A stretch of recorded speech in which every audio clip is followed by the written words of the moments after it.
هو الاول والآخر، وہی اول ہے وہی آخر ہے، والظاہر والباطن، وہی ظاہر بھی ہے اور وہ باطن بھی ہے، چھپا ہوا بھی ہے، وَهُوَ بِكُلِّ شَيْءٍ عَلِيمٌ، اور ہر چیز کو اس نے اپنے علم سے گھیرا ہوا ہے۔ یہ قرآن حکیم کی مشکل ترین آیات میں سے، اور اسی سے ڈیویٹ ہو کے صوفیاء کے ہاں وحدت الوجود کا عقیدہ بھی آیا۔ وہ کہتے ہیں جی اول بھی اللہ، آخر بھی اللہ، اور بیچ میں ظاہر اور باطن اللہ ہی اللہ، تو وہ کہتے ہیں ہر چیز اللہ ہی اللہ۔ پینتھیزم کا عقیدہ آیا، ہماؤست کا، گاڈ انکارنیٹس، یعنی انسان جو ہے یہ بھی معاذ اللہ یعنی اللہ ہی نے انسان کا روپ دھار لیا ہوا ہے۔ یہ پینتھیزم کا عقیدہ جو ہندوؤں کے ہاں پایا جاتا ہے، اگرچہ صوفیاء نے اس کو تھوڑا سا ماڈرن کرنے کی کوشش کی۔ انہوں نے کہا جی وحدت الوجود کی ہم یعنی ہر زمانے میں خیر اللہ ڈیفینیشن کرتے رہے، ظاہر ہے کہ جو چیز قرآن و سنت سے ہٹ کے بنائی جائے تو وہ جب اس کے اوپر علمی اعتراضات ہوتے ہیں تو ہر آ کے اپنا اس خاکے میں رنگ بھرتا ہے۔ حتیٰ کہ اس کی ایپیکس ہمارے دور کے اندر ایک بہت بڑے یعنی قرآن حکیم کے اسکالر، میں سمجھتا ہوں قرآن حکیم کی جن لوگوں نے بہت بڑے پیمانے کے اوپر خدمت کی ہے انٹرنیشنل لیول کے اوپر، اور صرف اس دور کے اندر نہیں پوری اسلامک ہسٹری میں، اس میں top of the list Maulana Maududi رحمہ اللہ تعالیٰ، اور ان کے اسٹوڈنٹ جو ہیں وہ ڈاکٹر اسرار صاحب رحمہ اللہ تعالیٰ، یعنی جو میرے استادوں میں سے ہیں۔ انہوں نے وحدت الوجود کے حوالے سے پوری ڈسکشن کی، اور انہوں نے کہا کہ جی میں نے جب ان سے ملاقات کے لیے 2008 میں حاضر ہوا، میں نے کہا سر یہ آپ نے وحدت الوجود کا آپ کو پتہ نہیں ہے؟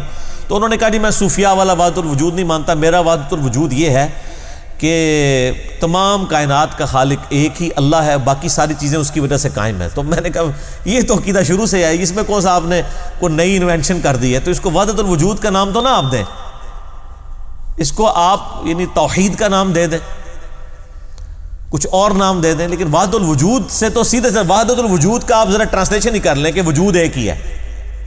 تو پھر سر ہم کیا ہیں؟ ہم ہیں نا، مخلوق ہے نا، یہ پوری کی پوری کتابیں ہیں۔ اس کے پیغمبر کس لیے آئے ہیں؟ کہ اللہ نے مخلوق پیدا کی ہے، اور مخلوق کو خالق سے الگ کرنے کا نام ہی تو توحید ہے، قدیم کو حادث سے الگ کرنے کا نام ہی تو توحید ہے۔ یہ علم الکلام کی ٹرمز ہے، قدیم جو ہمیشہ سے ہے، حادث جو ہمیشہ سے نہیں ہے۔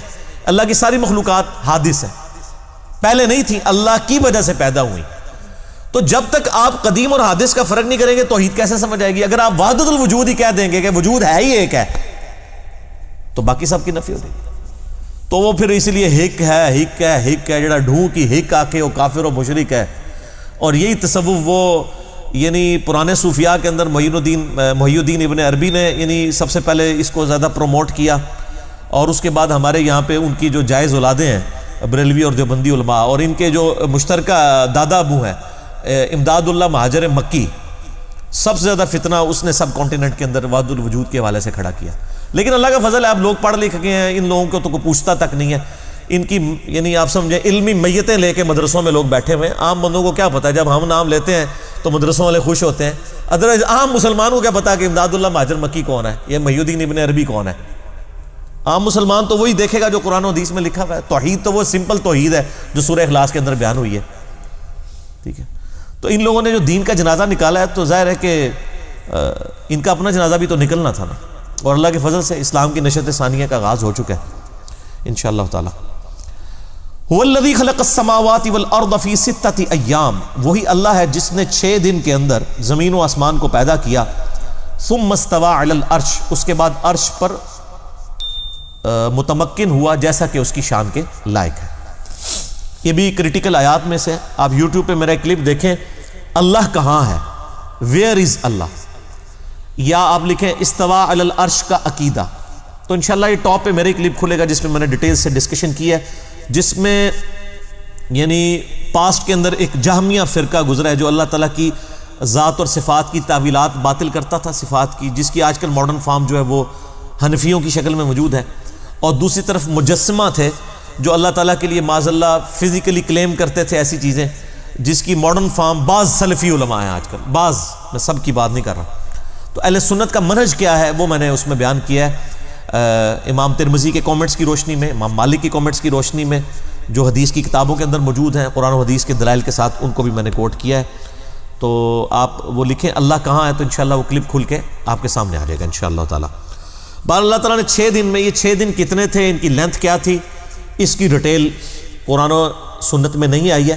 قرآن حکیم میں سورہ سجدہ میں ہے کہ اللہ تعالیٰ کا ایک دن جو ہے وہ 1000 سال کا ہے، تمہارے 1000 سال کے برابر اس کا ایک دن ہے۔ تو واللہ عالم یہ لانگ پیریڈ آف ٹائم کے لیے، اور اللہ تعالیٰ 6 دن کا محتاج نہیں ہے، یہ اس کی ایک قدرت کا تقاضا ہے۔ آپ دیکھیں کہ بچہ جو ہے وہ یعنی 9 مہینے کے اندر مکمل ایک بیبی بنتا ہے، اور خرگوش کا بیبی جو ہے 1 مہینے میں بن جاتا ہے، اور ہاتھی کا بیبی جو ہے وہ 22 مہینے میں بنتا ہے، 2 سالوں میں، اور بیکٹیریا سیکنڈز میں ڈیوائیڈ ہو جاتے ہیں۔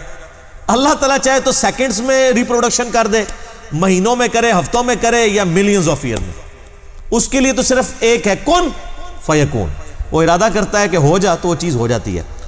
تو اللہ تعالیٰ کا امر کن کے بعد جو تخلیق کے مراحل ہیں وہ اس نے طے کیے ہیں کہ کس کے لیے کتنا ٹائم۔ ظاہر ہے اب آپ اگر ایک آم کی گٹھلی کو زمین میں بوتے ہیں تو اس ٹائم تو درخت نہیں بنتا، اس کو درخت بن کر پھل دینے میں 8 سال لگتے ہیں۔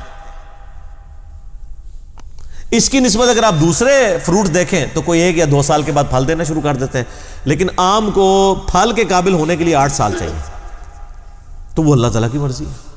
اور دوسری طرف آپ پودینہ دیکھ لیں، رات کو کاٹ کے فارغ ہوتے ہیں، اگلے دن پھر اتنا ہی اگاتے ہیں۔ ٹھیک ہے، تو یہ اللہ تعالیٰ نے جو تخلیق کی، اکثر لوگ سوال بھی کر رہے ہوتے ہیں کہ 6 دن کیوں لگے جی؟ تو 6 دن لگے یا 6 سیکنڈ لگے، اللہ تعالیٰ نے اپنی حکمت کے تحت یہ چیزیں، جیسے اللہ تعالیٰ نے حکمت کے تحت یہ چیز اسٹیبلش کی ہے کہ میرا پیغام پیغمبروں کے ذریعے پہنچے گا، ورنہ اللہ تعالیٰ کو پیغمبروں کا محتاج ہے کیا؟ کتابوں کا محتاج ہے کیا؟ نہیں، لیکن اس نے یہ حکمت اڈاپٹ کی ہے۔ اسی طریقے سے اللہ تعالیٰ نے ماں کو ذریعہ بنایا ہے بچے کی پیدائش کا، وہ چاہے تو باپ کو بھی بنا سکتا تھا، لیکن یہ ول آف گاڈ ہے۔ یعنی یہ ایک ملحدین بھی اس طرح کے کوشچنز کرتے ہیں، تو ہر چیز کا سوال کے اینڈ پہ جواب آپ دیں گے ول آف گاڈ۔ اور اس کو سورۃ الانبیاء میں اللہ تعالیٰ فرمایا لا يسأل عما يفعل وهم يسألون، اللہ کو کوئی نہیں پوچھ سکتا کہ اس نے ایسے کیوں کیا، وہ سب کو پوچھ سکتا ہے کہ اس نے ایسے کیوں کیا، اللہ کو کوئی نہیں پوچھ سکتا۔ ٹھیک ہے جی۔